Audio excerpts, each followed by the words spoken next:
కూడా ఒకటే ఉంటది. 543 మంది ఎంపీలను గెలిస్తే ఎంతమంది అవుతారే ప్రధానమంత్రులు? ఎంతనైతారే? ఎవరికే గర్వకారణం? ఎవరికది? మోడీ గారి కాళ్ళు మొక్కుతున్నారు వేరే దేశాల అధ్యక్షులు అంటే అది ఒక మోడీ గారికి తగిన గౌరవం కాదు.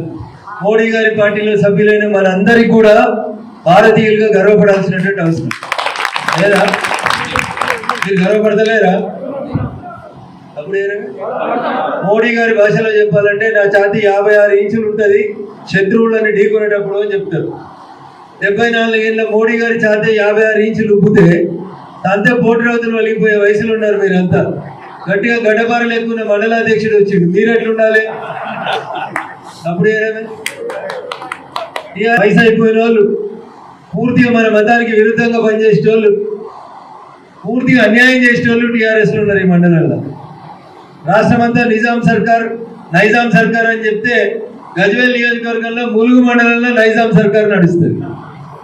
గీడ కూడా మీరు చైతన్యం కాకపోతే ఎట్లే? భాగ్యక్క గట్టిగా అడిగింది మండల అధ్యక్ష పదవి కావాలని, రాలేదు. అలాగే ఇట్లా కూసలేదు కదా, ఆమెను చూసానని నేర్చుకోరు.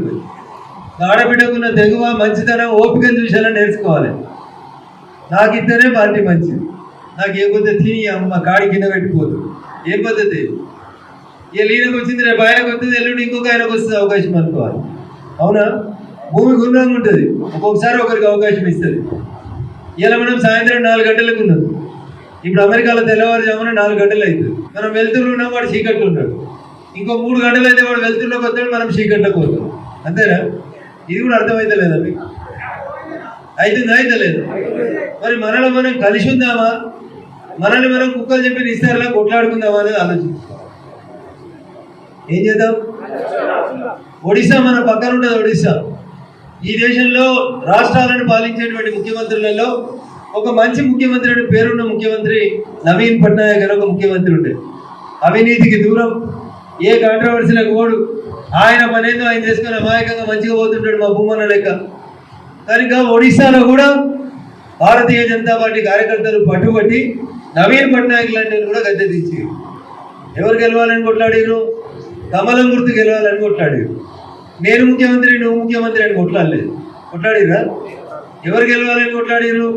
కమలం గుర్తు గెలిస్తే ఇలా స్టేజ్ మీద ఉన్న దాంట్లో ఎవరో ఒకరికి పదవి వస్తుందని ఆశపడ్డారు. That should be the spirit of BJP. ఎప్పుడు కూడా ఏం చెప్తాం? Bharatiya Janata Party is a party with difference అని చెప్తాం. మిగతా రాజకీయ పార్టీలకు మనం భిన్నంగా ఉంటామని చెప్తాం. మన కార్యకర్త ఒక్కడు ఉంటే మిగతా పార్టీల కార్యకర్తలు 100 మందికి సమానం అని చెప్తాం.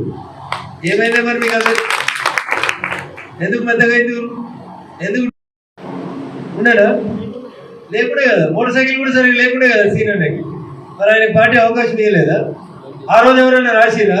ఓ సామాన్య కార్యకర్తకు అధ్యక్ష పదవి ఇచ్చిరని మీరు అంతా సపోర్ట్లు కొట్టిరా? కొట్టలే.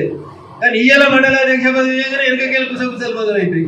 లక్ష్మణ్ తెల్ల బట్టలు వేసుకున్నాడు, గట్టి ఉన్నాడు, అందుకని లక్ష్మణ్కి ఇచ్చిరు. ఏముంటాడే? గట్టిగా ఉంటే ఏం చేస్తాడు ఆయన? బీజేపీ నాయకులు కార్యకర్తలు ఎవరికైనా అమ్ముడు పోయేటోళ్ళ? అట్లా అమ్ముడు పోయేటోళ్ళు అయితే మీరు ఇన్ని రోజులు గజవేళ్ళు ఎట్లా మిగులుతురా? అప్పుడు ఏరేమే. అందుకని కడుపులో ఉన్న గ్యాస్ని బయట పెట్టు, గ్యాస్ బయటికి పెట్టుకోరు దయచేసి. శత్రువుతో కొట్లాడాల్సిన సోషల్ మీడియాలో మనల్ని మనం కొట్లాడుకుంటే ఎట్లా బతుకుతామా? అప్పుడు ఒక్కొక్క ఏళ్ళతో నేను ఎదురుమని ఆయన ఓడిసిన అనుకో, నా ఏళ్ళే ఇరిగిపోతుంది. అదే 5 ఏళ్ళని పిడికిలు వేసి కొట్టిన అనుకో, ఆయన పేగులు బయట పడుతుంది. పడతాయా? పడయా? ఉన్న 10 మంది మనం గట్టిగా ఉన్నాం అనుకోండి, రేపు ములుగు జడ్పీటీసీ అయినా ములుగు ఎంపీ పైన ఎవరు గెలుస్తారు? ఎవరు గెలుస్తారా? గెలవమా వద్దా? పార్టీ మండలాధ్యక్ష పదవి, పార్టీ జిల్లా అధ్యక్ష పదవి, పార్టీ జనరల్ సెక్రటరీ పదవి, పార్టీ రాష్ట్ర కార్యదర్శి పదవి, ఇవే కావాలా మీకు? జనం ఓట్లేస్తే వచ్చే పదవులు కావాలా? నాకు జనం ఓట్లేస్తే గెలవాలని చేతులు ఎత్తుంది. నిజంగా మీకు ఇంతమంది కూడా మీరు ఎప్పుడో లీడర్ లేదు, లీడర్ కావాలని ఉందా? సరే, all the best. So party ఇచ్చే పదవుల్ని నేను తక్కువ చేసి చెప్తలేను, కానీ మనకు నిజమైన గుర్తింపు ఎప్పుడు వస్తుంది? జనం ఓట్లేసి నేను సర్పంచో, ఎంపీటీసో, జడ్పీటీసో, రేపు జడ్పీ చైర్మనో, ఎమ్మెల్యేనో, ఎంపీఓ గెలిస్తే అరే మా పోరాడు చూడండి అమ్మ 16 ఏళ్ళు 18 ఏళ్ళు ఉన్నాడు, ఊరంతా సేవ చేస్తూ ఉంటాడు, గెలిపిద్దాం, సర్పంచో ఎంపీటీసో వేస్తే మా ఊరికి ఇంకా సేవ జరుగుతుందని చెప్పి జనం ఓటేయాలి. ఓట్లకు రాగానే మనం ఇంకోటి ఓటేసి ఓట్లు రాగానే ఇంకోని ఓటేసి మా ములుగులో ఒక్క బీజేపీ సర్పంచ్ గెలవలే. ఎందుకు గెలవడు? మీకే ఇంట్రెస్ట్ లేదు. మీకు ఇంట్రెస్ట్ ఉంటే గెలవరా? గెలవరా? మనస్ఫూర్తిగా ఇంట్రెస్ట్ ఉంటే బరాబర్ గెలుస్తారు. నాకు మనస్ఫూర్తిగా ఇంట్రెస్ట్ ఉండే దుబాక్ ఎమ్మెల్యే గెలవాలని. గెలిచినా గెలవలేదా? నాకు మనస్ఫూర్తిగా ఇంట్రెస్ట్ ఉండే ఈ అమ్మ ఎప్పుడు అడ్డం వచ్చినా సరే మెదక్ ఎంపీ నేనే గెలవాలనుకున్నా. గెలిచినమా గెలవలేదా? మీరందరూ పనిచేసిరా లేదా? మరి నన్ను గెలిపించేందుకు పనిచేసిన వాళ్ళు రేపు నువ్వు సర్పంచ్ ఎంపీటీసీ కావాలన్నప్పుడు నువ్వు పని చేయాలా వద్దా? పని చేయాలంటే ఏం బాగుండాలి? పార్టీ బాగుండాలి, మనం బాగుండాలి, దిల్ సాఫ్ ఉండాలి. దిల్ సాఫ్ ఉండాలి అంటున్నా. ఇలా రిజర్వేషన్ బీసీ వచ్చింది ఇచ్చేయరు, ఆయన గెలిపేరు మన కార్యకర్తలు ఒకరు. ఇలా రిజర్వేషన్ దళితులకు వచ్చింది ఇచ్చేయరు అవకాశం. నాకు రాలే, నాకు వద్ద నేను 10 కోట్లు ఖర్చు పెడుతుంది. దేనికి పోయి 10 కోట్లు ఏం చేసుకుంటావు? 10 కోట్లు తీసుకుని ఇంటికి తులం బంగారం మంచిగా గెలవరు ఈ దేశాల్లో చాలా మంది. మన మీద నా మీద పోటీ చేసిన మీకు తెలుసు టీఆర్ఎస్ ఆయన ఓటుకు 1000-2000 మంచిండి. ఇంటికి మంచిడా మంచలేదా? మరి ములుగులో ఓట్లు రాలేదా బీజేపీకి? ఎన్ని వచ్చినాయి? కాంగ్రెస్కి ఒకడే ఒక ఎమ్మెల్యే ఉన్నాడు, మనకు పట్టుమని 10 మంది సర్పంచులు లేరు. బీజేపీ గెలిచిందా గెలవలేదా మెదక్ పార్లమెంటు? మరి రేపు మీరు సర్పంచ్ గెలుస్తారు మీరే, ఎంపీటీసీ మీరే గెలుస్తారు, జడ్పీటీసీ మీరే. మొత్తం సిద్దిపేట జిల్లాలో అన్ని స్థానాలలో ఎక్కువ స్థానాలు ఎవరు గెలుస్తారంటే మనం గెలుస్తాం. మనం అంటే కాషాయం జెండా గెలుస్తుందనే విశ్వాసం మీ లోపల ఉండాలి. రిజర్వేషన్ ఏమొస్తుంది, పార్టీ ఎవరికి అవకాశం ఇస్తుంది, అది తర్వాత కొట్లాడుకుంటాం. మనోడు వస్తే అధికారంలోకి మనం 100 పనులు చేసుకోవాలి. ఇలా ఢిల్లీ చీఫ్ మినిస్టర్గా ఆమ్ ఆద్మీ పార్టీ ఉన్నప్పుడు ఎట్లా మాట్లాడేదో చూసిరు. భారతీయ జనతా పార్టీ కార్యకర్తలు అనుకున్నారు ఈ తాప ఎట్లా చేసి ఇది దించకపోతే లాభం లేదనుకున్నారు. దించిరా దించలేదా? మరి గట్టిగా పట్టుబడితే పని అవుతుందా కాదా? కుందేలు పడుతుందా పడదా? పడగొట్టే టెక్నిక్ ఉంటుంది. కుందేలు గట్ల జరకు టెక్నిక్ తోటి కొట్టాడు. నేను తక్కువ ఉన్నాను, చాలా కొద్ది మందికి ఉన్నాం, నాకు ఆయన అంటే పడదనా, నువ్వు ఆయన కాక ఇంకెవరు కదా చెప్పంటాడు. ఏం చేయాలి? నడిచిపోతాయి 3 ఏళ్ళు. అందుకని 10 వచ్చిన వాళ్ళు బాగా వంగిపోయి నేనే పెద్ద తీసుమార్క్, ఇక నాకంటే ఎవరు తీసుమార్కం లేడని అనుకోవద్దు. 10 అనేది నీ లోపల బాధ్యతను పెంచాలి, ఇంకో నలుగురిని గౌరవించాలి. పిల్లల తల్లి కోడి, ఊళ్ళో కోళ్ళని చూస్తే పిల్లల తల్లి కోడి. లక్ష్మణ్కు ఫార్చునర్ ఉన్నది, ఒక్కడే వస్తాడు లింకులు ఇట్టుకుని, ఒక డ్రైవర్ ఒక లక్ష్మణ్ వస్తాడు. ఒక్కడ వచ్చినా గంతే డీజిల్ కారుతుంది, 10 మందిని ఎక్కించుకొని వచ్చినా ఫార్చునర్లో గంతే డీజిల్ కారుతుంది. అంతే లోతున్నాడు. జగన్ దశంతా వెనక పోలీసు వాడు జీప్ అడ్డం పెట్టి మెత్తగా దాన్ని ఫోన్ గుంజుకొని లక్ష్మణ్ వేసుకుపోయారు. డ్రైవర్ దగ్గరికి వెళ్ళి కూడా ఫోన్ గుంజు 10 మందిలో పని సుఖం అని చెప్పారు. అవునా కదా? మనం పార్టీ కోసం పనిచేస్తున్నప్పుడు ఉంటాయి రకరకాల అవస్థలు ఉంటాయి. ఎల్లుండే ప్రెసిడెంట్ కావాలి, అవతల ఎల్లుండే అమెరికా అధ్యక్షుడు కావాలని ఉంటుంది. ఉండడంలో ఆశ ఉండడంలో తప్పు లేదు. ఆశ లేకపోతే మనిషి బతుకోడు. రేపు నేను ఎంపీటీసీ సర్పంచ్ ఎమ్మెల్యేనో ఎంపీ కావాలనే ఆశ లేకపోతే మనిషి బతుకోడు. మనిషి బతికేదే రెండింటి కోసం, ఒకటి ఆశ, 2 అవసరం. అవసరం ఏంది? పొద్దుందరూ మంచిగా ఊరి మీద పడ్డావు, మంచిగా 3 బిర్యానీలు తినొచ్చినావు, ఏం సంపాదించకుండా ఇంటికి వస్తే పొద్దుకినాక పిల్లం పిల్లలు ఉపవాసం ఉంటారు. ఇగో ఇది అవసరం. ఆశ ఏంది? ఇలా మండల ప్రెసిడెంట్ అయినా, రేపు జిల్లా అధ్యక్షుడు అయితే కావచ్చు, రేపు ఎంపీటీసీలో ఎంపీలో కూర్చోవాలా వద్దా?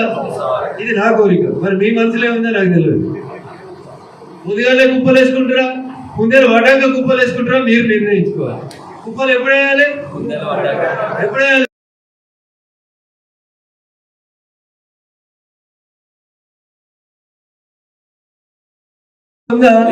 రుణమాఫీ అయిందా? వడ్లు కొంటురా? మరి మాటలు చెప్పంటే గుండ్రకాయ మస్తు మాటలు చెప్తాడు. పని చేయరంటే పని చేస్తాడు. చేస్తున్నాడా? ఏడాది కనుక మొత్తం కాంగ్రెస్ వాళ్ళే తిడుతూ ఈ ఇంట్లో మనవాడ మళ్ళీ 20 ఏళ్ళ దాకా గెలవకుండా ఏజెంట్ అని చెప్తాడు. టీఆర్ఎస్ మీద విరక్తి వచ్చే కాంగ్రెస్ కథమాయ. ఇక జనం ఆశ ఎవరి దిక్కు చూస్తున్నారు? ఎవరు చూస్తున్నారు? మన సైనికులు మనం చేసిన పాకిస్తాన్ తోటి జరగిట్లో మొదలు పెట్టామో లేదో అంతే, 3 బాల్ వేసినామో లేదో అంతే. ఏం గెలిచినామా? గొప్పతనం ఎవరిది? ఆ లోకల్ పోలీస్ స్టేషన్ లో వారేసారు. ఆ తర్వాత మళ్ళీ కొక్కడకి సింగనగూడెంకి అటువైపు కొంతమంది సర్పంచులు గెలిస్తే అప్పుడు చిన్న గొడవలు అయితే వచ్చిపోయారు. చాలా కాలం తర్వాత ములుగురులోకి వచ్చేటువంటి అవకాశాన్ని కల్పించిన మీకు అందరికీ కూడా కృతజ్ఞతాభివందనాలు. భారతీయ జనతా పార్టీ ఇంతింత వడ్డుడింత అన్నట్టు అన్ని రాష్ట్రాల్లో ఎదుగుతూ వస్తూ ఉంది, అన్ని రాష్ట్రాల్లో అధికారంలోకి వస్తూ ఉంది. భారతీయ జనతా పార్టీ తెలంగాణ రాష్ట్రంలో కూడా ఎప్పుడూ అధికారంలోకి రావాలి. ఎప్పుడు అంటే భారతీయ జనతా పార్టీ 1984లో 2 ఎంపీలు గెలిచినప్పుడు, ఈ దేశం మొత్తంలో భారతీయ జనతా పార్టీ బీజేపీకి 2 ఎంపీలు వచ్చినప్పుడు, ఒకటి గుజరాత్లో వస్తే రెండోది అప్పటి మన ఉమ్మడి ఆంధ్రప్రదేశ్, ప్రస్తుతం మన తెలంగాణలో హనుమకొండ నుంచి గౌరవనీయులు జంగారెడ్డి గారు గెలిచారు. తెలుసు అనుకుంటా మీకు అంతే. ఒక ఎంపీ గెలిచినటువంటి గుజరాత్లో ఈ అల్లటికి 7వసారి వరుసగా ఏ పార్టీ గెలుస్తుంది? బీజేపీ గెలుస్తాం. మరి అదే 1984లో ఇంకొక ఎంపీ గెలిచినటువంటి తెలంగాణలో అధికారంలోకి రావడానికి అపసోపాలు పడతా ఉన్నాం. కారణం ఏంటనేది ఒకసారి మనం అందరం కూడా ఆత్మపరిశీలన చేసుకోవాలి. తెలంగాణలో బీజేపీ లేదా అన్ని పార్టీల కంటే గట్టిగా ఉంది. అయితే కార్యకర్తల మధ్యలో సమన్వయం చేయడంలో కొంత లోపం జరుగుతా. నాకు పదవి వస్తే పార్టీ మంచిది, నాకు పదవి రాకపోతే పార్టీ మంచిది కాదు. ఎవరికి వచ్చినా సరే ఇక కాలుబట్టి గుంజాలి. ఈ సంస్కృతి ఇంతకుముందు కాంగ్రెస్లో ఉంటుండే. ఈ సంస్కృతి ఇటీవల సోషల్ మీడియాలో పెరిగిన తర్వాత మన నాయకుల మీద మనమే సోషల్ మీడియాలో పెట్టుకునే పరిస్థితి వస్తాం. సోషల్ మీడియా శత్రువును విధ్వంసం చేసేందుకు వాడాల్సినటువంటి సోషల్ మీడియాలో మన గురించి మనమే తప్పులు పెట్టుకుంటా ఉన్నాం. మనల్ని ఎవడైనా తిడితే మంచిగా తిట్టిండని సపోర్ట్లు కొడుతూ ఉన్నాం. ఇది దురదృష్టకరమైన. నిన్న నా మీద దాడి జరిగింది, రేపు లక్ష్మణ్ మీద జరుగుతుంది, ఎల్లుండి శంకర్ మీద జరుగుతుంది. మాట్లాడకపోతే ఈ దాడిల పరంపర కొనసాగుతుంది. మనమందరం ఒక టీమ్గా మేము ఏడిపోయినా చెప్తాం, ప్రపంచంలోనే భారతీయ జనతా పార్టీ మిగతా అన్ని పార్టీల కంటే ఎక్కువ సభ్యత్వాన్ని కలిగి ప్రపంచంలోనే నెంబర్ 1 స్థానంలో ఉన్నటువంటి పార్టీ భారతీయ జనతా పార్టీ. ఎవరు మన నాయకుడు? ఎవరు మన నాయకుడు? ఎవరు మన నాయకుడు? వేరే దేశాలకు పోతే నరేంద్ర మోడీ గారు విమానం దిగి వస్తుంటే ఆ దేశాల అధ్యక్షులు, ఆ దేశాల ప్రధానమంత్రులు ఎదురుగా పోయి సాష్టాంగంగా కాళ్ళ మీద పడి దండం పెట్టేంత గొప్ప నాయకుడు ఈ ప్రపంచంలో ఎవరైనా ఉన్నారంటే అది ఒకరే ఒకడు, నరేంద్ర మోడీ గారు. అంత గొప్ప నాయకుడి నాయకత్వంలో పనిచేస్తున్న మనం మేకల్లాగా పిల్లుల్లాగా ఉందామా, పురుల్లాగా విజృంభించుకుందామా? ఒకసారి ఆలోచించాలి. అడగడం చాలా మంది అడుగుతాం. స్టేజ్ మీద ఉన్న వాళ్ళందరూ కూడా జిల్లా అధ్యక్ష పదవికి అర్హులే, రాష్ట్ర అధ్యక్ష పదవికి కూడా అర్హులే.